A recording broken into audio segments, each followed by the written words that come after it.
Yo, subscribe! So a lot of you guys may know that I've made a lot of Gunslinger and Deathblade videos. So I had a cool video idea and I want to compare both classes and see which one is stronger. But it's not as simple as you think. If we were to just talk about damage potential, Blade would just smoke Gunslinger. So we're also going to be talking about damage performance. Now to be honest though, I do have a crazy controversial opinion. So hear me out. So what we're not going to do is test our damage on a training dummy. But what we are going to do is talk about the upsides and downsides of each class. So as we all know, Blade is very, very strong.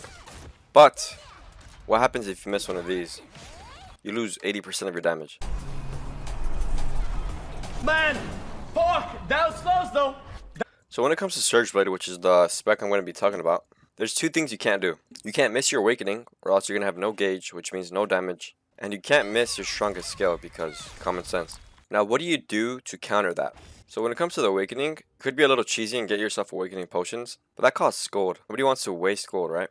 So your best bet is figuring out boss mechanics. Usually all you need to do is learn the first 3 seconds of the boss. For example, in Agrexion, he either does a spinner or a jump. Now to talk about our Surge skill. What do you do when you get 20 stacks and you miss? 0 damage. So how do you counter that? You go to gamersubs.gg and you buy one of these waifu cups. Bro, look at this!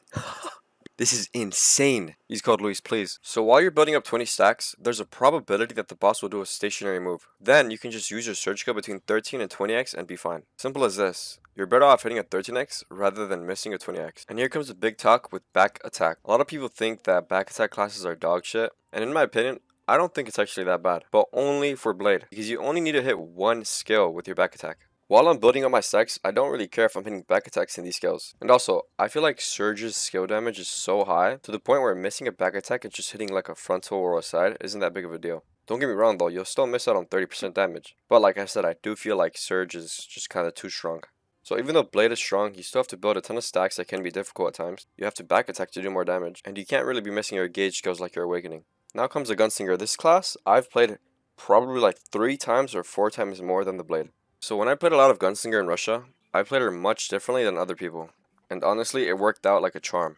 So I'll give you guys my secret sauce. So what did I do differently to make my Gunslinger kind of stronger for me? So in Russia, this is what a lot of people run, and this is what my friend ran as well. Mainly crit, a lot of spec, and a little bit of swiftness. But here's what I ran.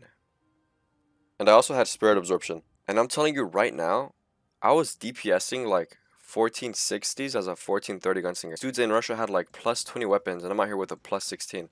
So I think something that Gunslinger lacks is her animation. She has super long animation skills, but when you have max attack speed, you're kind of thumbing. When I had max attack speed, I felt like I could land all of my fucking skills, dude. Also, I enjoy a fast Gunslinger so much more. And that brings the topic of enjoyment. So here's 2 charts. This right here is a class you enjoy, and this right here is a class you play. I think when you play a class that you really like, you want to learn how to improve, you want to learn how to do more damage on it. So your learning curve is just going to rocket through. Here's my rocket ship, kind of cool. But when you play a class, maybe like an alt character, you learn the class when you first play it, then you just like, kind of just playing the class. You don't really care about improving. And I think this right here is what makes classes easier. I call it the E for enjoy.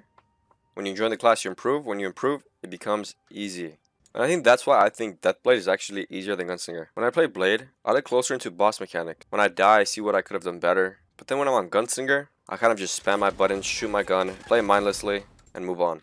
But besides the fun part, I find it harder to deal with long animations rather than back attacking and missing stacks. So in my opinion, I think Blade wins here. Nerf Blade. I'm just kidding, don't.